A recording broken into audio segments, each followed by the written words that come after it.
basoda bazungu basoda bankuru bahaye mwiriwe mwese canke mwaramutse bivanye naho buri umwe aherereye banywanyi mudateba kubana natwe ngaha kuri imbonesha kure imwe rudende bashyikiriza amakuru atosoye abarabana n'umutekano politike ububanyi n'amakungu ndetse n'ubuzima bwa munsi bw'abanyagihugu.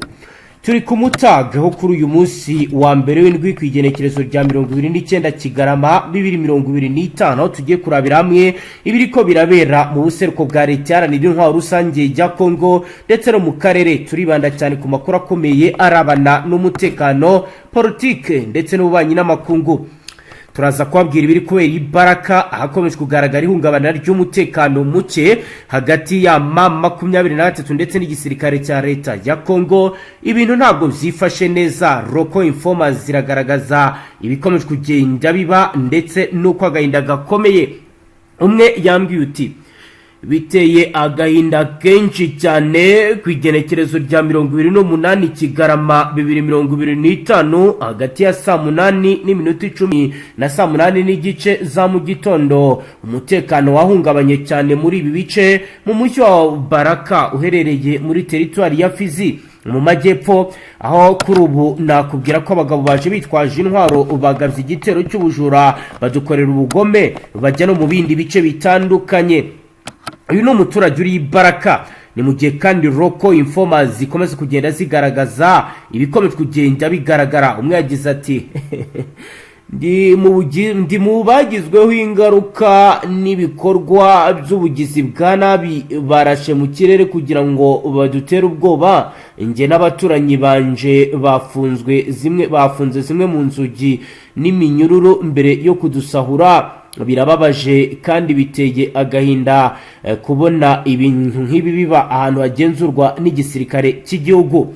Nuko rero Roko informers zitubwira ndetse zitanga n'ubuhamya bw'ibizabaye undercovers muri Fardc zo ziragaragaza ko bamaze kumenya amakuru yuko M23 yabacengeye mu mujyi wa Baraka igacengezamo intasi zabo. Umwe muri Fardc aragira bati nibyo bariya mayeri yabo turayazi kandi twayavumbuye. Twamenye ko baje gukodesha inzu mu mujyi wa Baraka. Twagurukiye kwabo turi kubasaka umwe ku wundi kugira ngo tumenye ibikomeje kugenda bikorwa ndetse n'icyo bagamije. Ntabwo tuzorohera uwo ari we wese ugerageza gukora ubugambanyi. Turahari nka Fardc ngo turinde umutekano w'igihugu. Ni mu gihe kandi undercovers zacu zerere muri M23 nazo zigaragaza uko ibintu bimeze. Umwe ati ntabwo bizigera byoroha kandi ntabwo tuzigera twemera ko ababyeyi bacu bakomeza guhohoterwa kugirirwa nabi. Bariya ni ba mabukwe, ni ba data bukwe, ni bashiki bacu, ni baramukazi bacu, ni baramu bacu. Ntabwo tuzigera twihanganira ko ibi bikomeza kugenda biba. Niba bananiwe kurinda igihugu, twe turari kugira ngo dutabara abanyagihugu. Turi armée révolutionnaire du Congo. Turashaka impinduka, nta na kimwe kizigera kitwitambika. Ibironi biri gutangazwa mu gihe andi makuru akomeye ahari tumaze kwakira agaragaza ko Ekenge Bomisa wahoze ari porte parole wa Fardc ashobora kuba yamaze guhagarikwa ku nshingano ze nk'uko bikomeje kugenda bigaruka ndetse binavugwa. Ibiro bikaba bibaye mu gihe yatangaje amagambo akomeye. Amakuru twakiriye dukuye kuri Steve Wembe aragira ati le ASP annonce la suspension du général major Ekenge porte parole des Fardc par le chef d'état-major de l'armée congolaise Rendi. C'est là plusieurs sources. C'était des massacrés de la rille ponation devraient être prononcés par la justice militaire. Ngenekereje mu Kinyarwanda rero umunyamakuru Steve Wemba aragira ati ibiro ntaramakuru bya Kongo byatangaje ko Major Ekenge umuvugizi w'ingabo za Repubulika Iharanira Demokarasi ya Kongo yahagaritswe ku mirimo ye mbere n'ubuyobozi bukuru bw'ingabo za Kongo kuko amakuru menshi abivuga. Iki rero kikaba kigiye gukurikira ibijyanye no ko yajyanwa mu nkiko. Bikaba rero bijyanye n'amagambo akomeye uyu Ekenge Bomisa aherutse gutangaza ndetse n'ibindi bitandukanye. Banywanyi rero nimuze twinjirane kuri page ikomeye yanditseho amakuru atosoye arabana n'umutekano politike ububanyi n'amakungu ndetse n'ubuzima bwa munsi. Nk'uko ro mubizi hano turashyitseho amakuru adafite aho abogamiye, amakuru y'ukuri ndetse nuko bihagaze. Ni munsi rero duhere kuri dosiye ikomeye ya Ekenge Bomisa. Uyu no umuvugizi wa Fardc wamaze guhagarikwa ku mirimo ye. Ubundi byagenze gute, bihagaze gute? Amakuru ari gutangazwa n'ibiro ntaramakuru ASP tumaze kwakira nonaha aratangaza ko kuri wa mbere Perezida wa Repubulika Iharanira Demokarasi ya Kongo yahagaritse mu mirimo umuvugizi w'igisirikare General Major Ekenge Bomisa kubera amagambo y'ivangura yavuze ku bwoko bw'abatutsi. ASP isubiramo umusirikare mukuru wayimenyesheje ko Ekenge yahagaritswe n'ibiro bikuru bya gisirikare. BBC yabajije Ekenge kwihagarikwa rye ntiyasubiza. Igisirikare cya Kongo nacyo ntabwo kiratangaza kwihagarikwa rivugwa rya Ekenge byatangajwe n'ibiro ntaramakuru bya Kongo. Tubibutse ko kuwa gatandatu kuri televiziyo y'igihugu RTNC Ekenge Bomisa yavuze amagambo yumvikanyemo ivangura ry'amoko, aho yagize ati: uyu munsi ushakanye n'umugore w'umututsi ugomba kwitonda cyane, ugomba kwitonda kuko baguha n'umuntu wo mu muryango we nka mwishwa we, mubyara we, uzi wawe kandi atari mubyara we cyangwa se mwishwa we, ahubwo ari umuntu uje kuzara n'umugore wawe iwawe. Yakubwira ngo oya, abana bavutse ari basa batutsi kuko abatutsi n'ubwoko bwo hejuru kandi ari ubugambanyi mu bwenge. Nibi rero Ekenge yavuze ku mbuga ngurukana bumenyi. Abantu batandukanye ku giti cyabo n'abategetsi bamwe na bamwe bamaganya amagambo ya Ekenge Bomisa. Ikiganiro Special Plateau cya RTNC cyabaye kuwa gatandatu yavuzemo aya magambo mu ijoro ryo ku cyumweru, cyahise igikurwa ku rubuga rwa YouTube. Maxime Prevost, Minisitiri w'Ububanyi n'Amakungu w'Ububiligi, igihugu cyakoroneje Repubulika ya Demokarasi ya Kongo, yanditse ku rubuga rwa X ko ati: mbabajwe cyane n'amagambo yavuzwe na General Ekenge yibasira ubwoko bw'abatutsi. Yongeraho ati: ni ibintu bidakwiye na busa ku muntu uhagarariye ubutegetsi. Ndayamaganye mu buryo bukomeye cyane. Amagambo yose y'urwango akwiye kwamaganwa mu buryo bwose bushoboka. Akaba ari ibyatangajwe na Ekenge mu gihe kuri ubu ngubu benshi bakurikiranira hafi biri kuba bavuga ko ibi ari ibintu byari byanditswe kuko yabivugaga yabisomye, ndetse bamwe ntibatinya kuvuga ko ari ijambo ryari ryateguwe bari bamwandikiye agomba kuvuga, bifite aho bihuriye no kuba yabacagushishikariza abanyekongo kwishora mu bikorwa bibi. Abahanga n'abasasanguzi barabihuza n'ibyasohotse mu kinyamakuru Kangura. Abazi amateka y'u Rwanda barabizi.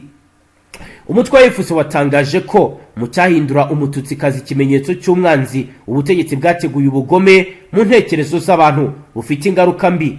Minisitiri w'Ububanyi n'Amahanga w'u Rwanda Ambasaderi Nduhungirehe yamaganye ibyavuzwe na Ekenge, abihuza n'ingengabitekerezo ya jenoside no gukorana na FDLR n'ibitero by'amabombe no kwibasira abatutsi b'abanyekongo n'abanyamurenge. Abategetsi bakuru muri Kongo ntacyo baratangaza ku byavuzwe na Ekenge Bomisa. Mu kwezi kwa kabiri uyu mwaka Perezida Thisekedi yumvikanye yamagana amagambo y'urwango ku bwoko bw'abanyekongo n'abatutsi bo muri Kongo, avuga ko abo ari abanyagihugu bacu. Agira ati: aba ni abanyagihugu bacu, natwe twabagejeho ijambo yavuze. Waza kureba ikiganiro twasoye kigaragaza ibyo Thisekedi yavuze. Thisekedi yavuze ko hari benshi mu bwoko bakoreye igihugu ndetse banagipfiriye. Icyo gihe yongeraho ati: ndumiwe, ndambiwe izo mvugo zo kuvangura abantu, bityo bigaha urwuho ubutegetsi bw'u Rwanda bukadutera bwitwaje iyo mpamvu y'ikinyoma. Niko rero yavuze mu ijambo rye, ariko ibyo u Rwanda ruvuga ntabwo ari ikinyoma, ni ukuri, kuko baratabariza ibikomeje kugenda biba ko bigomba guhagarara. Ese AFC niki yavuze? Ni iki tangaza kubiri gutangazwa na Ekenge? Ni ibiki bari kuvuga? Reka turebe. Alliance Fleuve Congo, nyuma y'ijambo rikomeye ryavuzwe na Ekenge, bagize icyo batangaza, basohoye ubutumwa bamagana ibyatangajwe n'uyu mugabo, aho rero bagaragaza ko ibi bidakwiye, ari nabyo barwanya kandi barwanira ko bigomba guhagarara.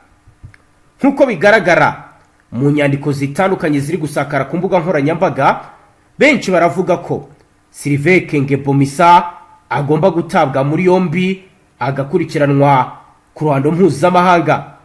Gusa kugeza ubu nk'uko bikomeje kugenda bigaragara, ntabwo barasohora itangazo rigaragaza ibihano bikomeye yafatiwe.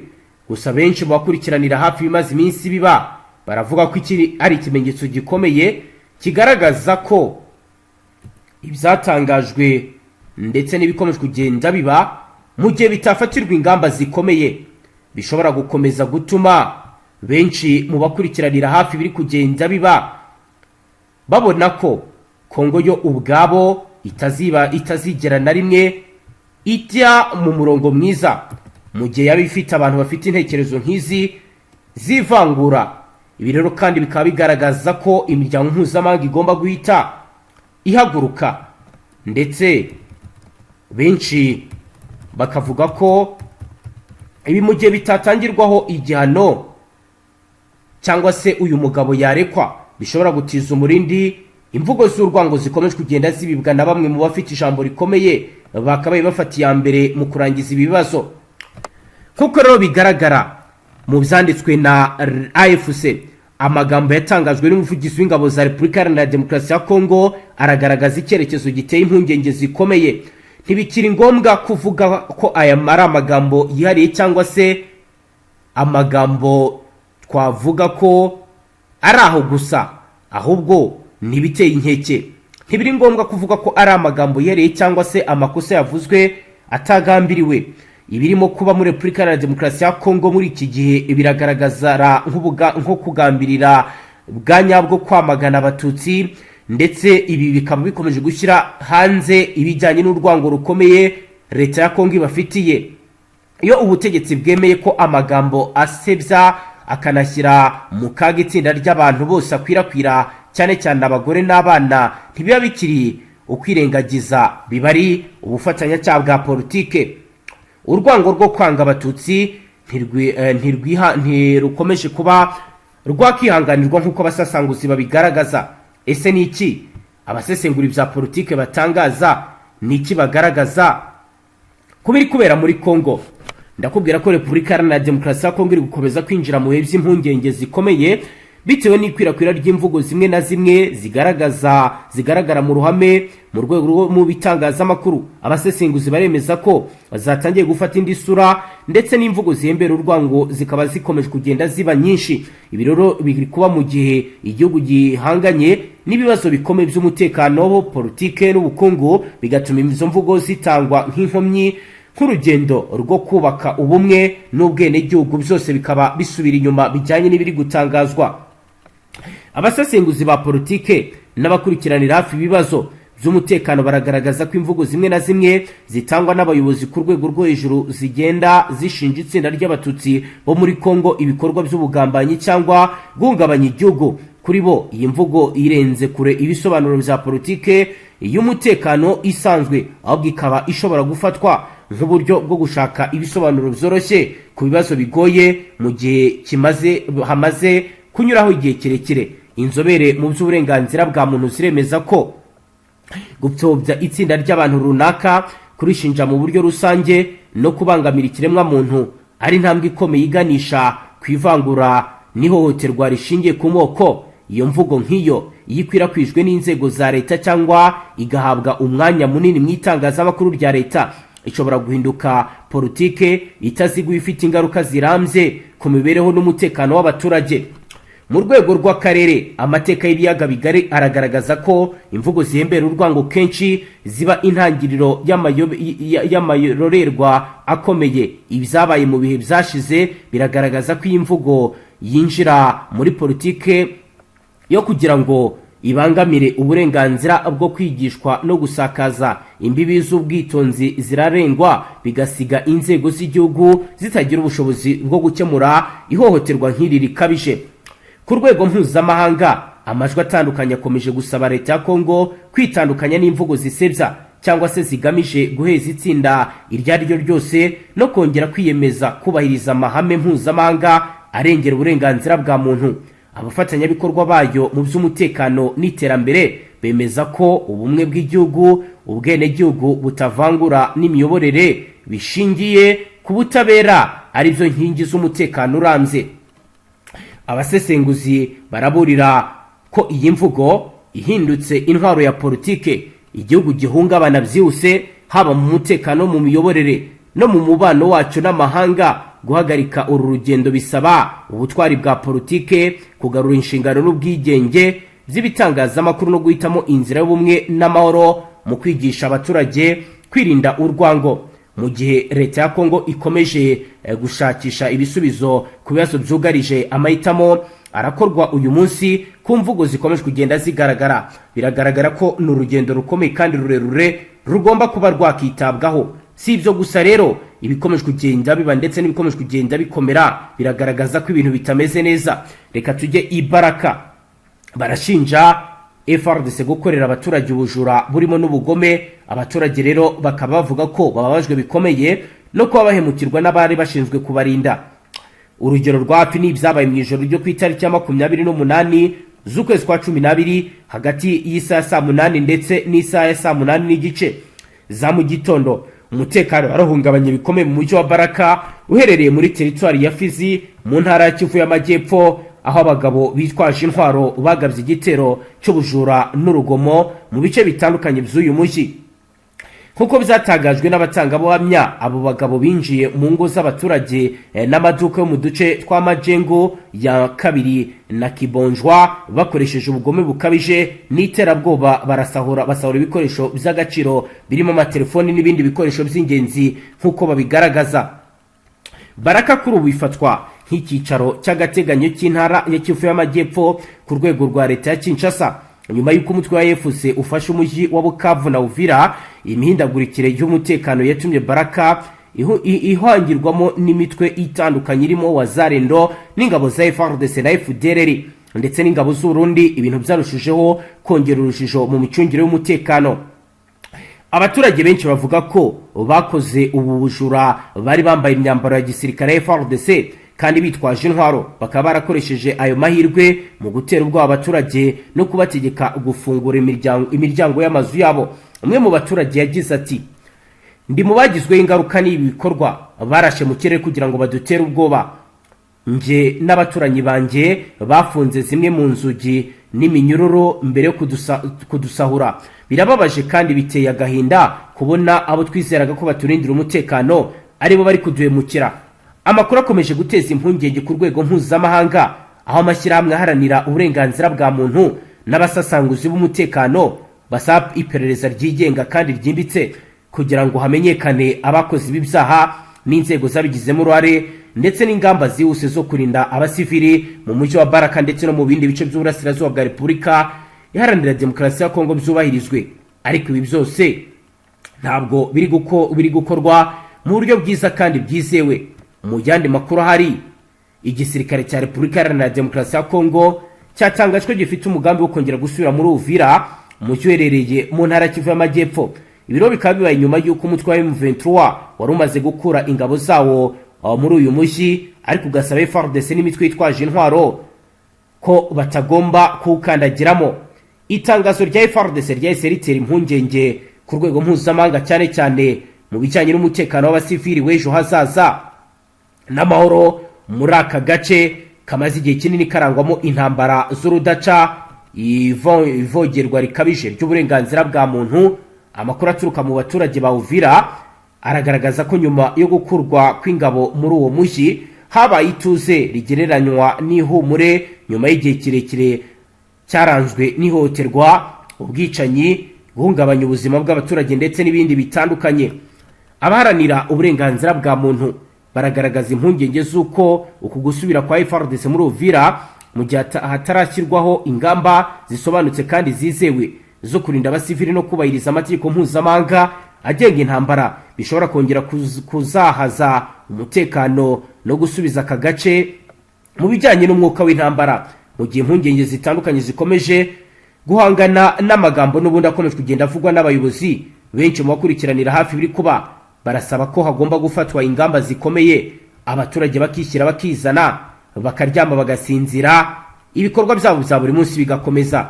Ariko kuri ubu hakomeje kugenda hagaragara ibimenyetso simusiga bigaragaza uburyo ki nta muyobozi n'umwe witaye kubiri kuba, ndetse nta muyobozi n'umwe witaye ku byatuma abaturage batekana bakongera kubaho mu buzima bwiza kandi butekanye. Ni n'ukuri natwe dusoje ngaha tubashyikiriza amakuru atosoye abarabana n'umutekano, politike, ububanyi n'amakungu ndetse n'ubuzima bwa munsi bw'abanyagihugu.